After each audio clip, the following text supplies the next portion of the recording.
When I think about love, I think about empathy, I think about compassion, and I think about you. And I've taken the King Center's pledge to be love. I choose to be loved by supporting legislation and policies that do not favor the discrimination of my fellow citizens. I choose to be loved by using my voice to speak out against anything that goes against the good of humanity. I choose to be loved by creating a safe space for people who are different from me to express their issues and concerns. And you too can choose to be loved. Take the King Center pledge at thekingcenter.org/be loved. Do it.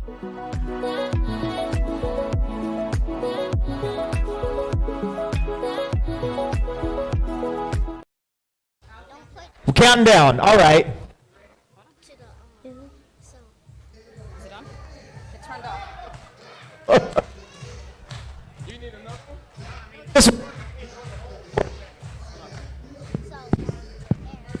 Okay, this is on. Heiress now, y'all. Heiress. Okay. Say 1, 2, 3, blast off. Don't put the microphone to your mouth. Okay.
So if the hood be you, please put your hands together for Van and Heiress.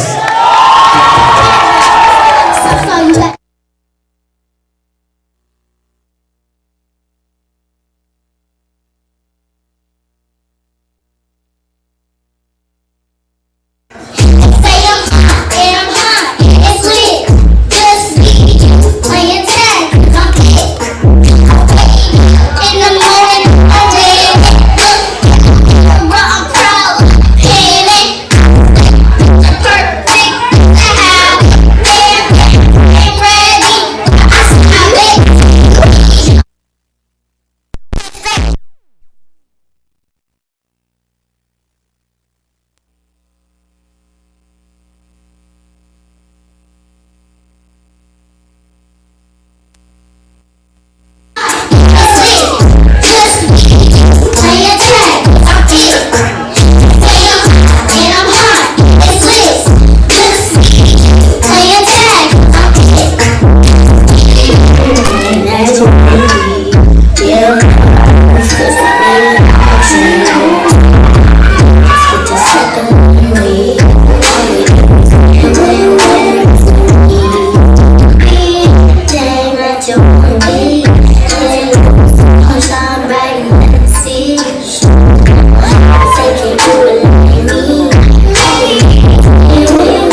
When I think about love, these three words come to mind: hope, faith, and service.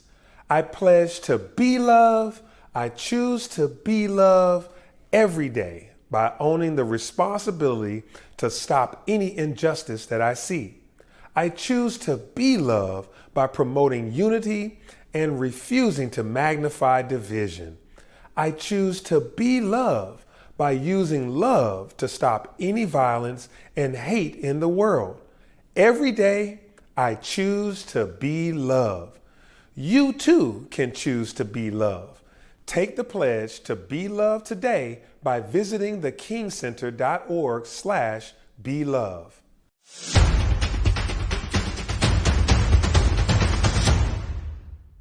We join hands with people around the world who yearn for peace. We are tired of other people making decisions for us. We want to control what happens to us. We want to write our own history.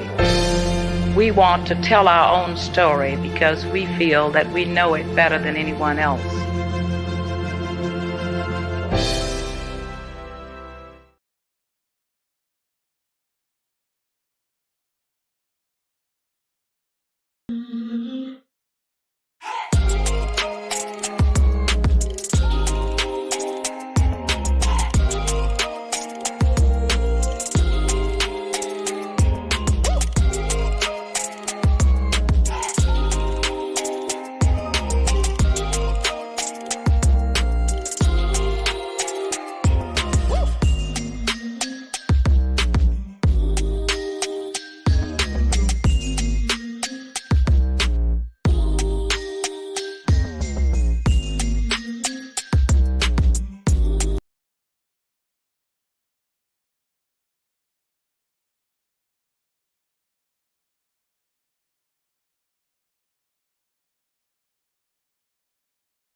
I just came from the U.S. I flew to Liberia. And in 2 hours, guess what? I was in Ghana. And I just left Nigeria. I'm on my way to India. Thank you. So I will see you in India. Bye. We are the beloved community in Atlanta and also in my native language, in our native language. It's called Pyara Bharat. Bharat is the name for India. What I would like to make a special mention, we want to thank the King Center for all their support always.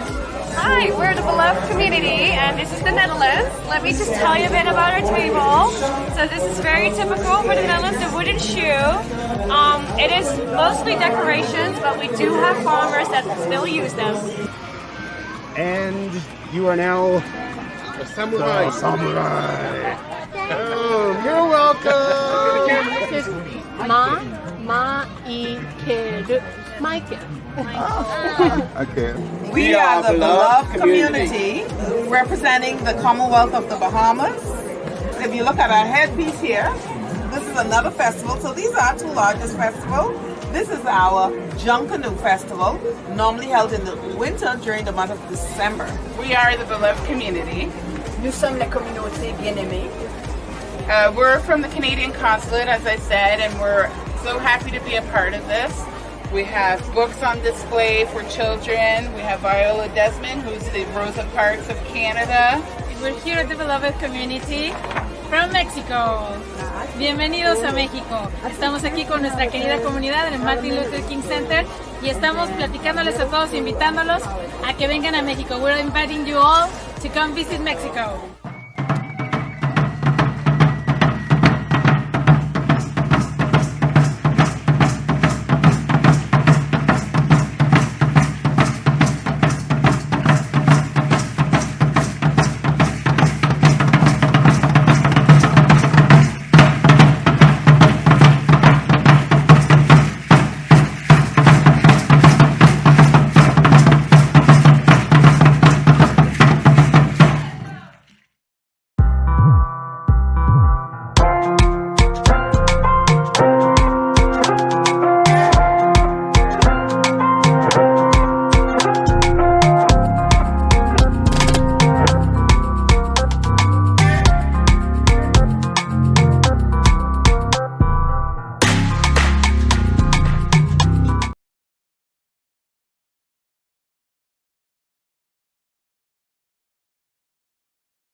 Today's dedication started with a vision, which invited an artist to imagine and bring to life a monument, followed by ideas, partnerships, donations, connections, conversations, contributions, and planning. The Made by Her Monuments project has truly been a labor of love, but its significance cannot be overstated. We are so excited for the future generations of young girls and women who will have the chance to learn about those who paved the way for them, opened doors, shattered glass ceilings, and whose impact and legacy are truly monumental. My mom, Martin's mom, Dexter's mom, Yolanda's mom, Yolanda Renee's grandmother was an unstoppable force for good in this world. She was a galvanizer, a coalition builder, a master strategist, a champion for inclusion, a brave and selfless servant, a pioneer for peace, a warrior for the disenfranchised and marginalized. Her courageous and compassionate leadership inspired the respect of people across party lines, nationality, generations, race, religion, class, sex, gender, and sexual orientation. She is one of the main reasons this world cannot escape nor shake a nonviolent movement that revolutionized and continues to be a force to be reckoned with. We knew that she allowed our gaze so we wouldn't forget what freedom looks like, so we wouldn't forget what struggle and commitment look like, so we wouldn't forget what love looks like, amen, what joy looks like, amen, what eternity looks like in one woman's eyes, which is why we can't stop watching, even now. Even here in this sacred space, she is still the lesson we are learning. She is still the fire that won't stop burning, still the spirit that won't stop yearning for our freedom and for her own, and we are grateful. The fact that we're standing on this magnificent ground, the fact that we're still talking about Dr. Martin Luther King, the fact that her children took the time to honor a black mother, a black woman, a black leader in 2023 is remarkable. So there's a bronze cast sculpture of microphones, and part of that was that every photo that I saw of Miss Coretta Scott King was with microphones trained on her lips. And I wanted to channel that energy for people who came to the site. I wanted people to be able to speak their own words and commitments to civil rights and nonviolence. On behalf of the City of Atlanta, I want to thank Disney and Hulu for donating this monument to be installed at the King Center as a beacon of hope for all Atlantans and visitors. The late Mrs. Coretta Scott King was renowned as a civil and human rights leader and activist. She focused her energy and attention on helping to raise a nation on the brink of self-destruction while also raising her 4 children to not harbor hate, bitterness, resentment, but to let love lead in creating a world where justice, freedom, equity, and peace are a reality for all of God's children.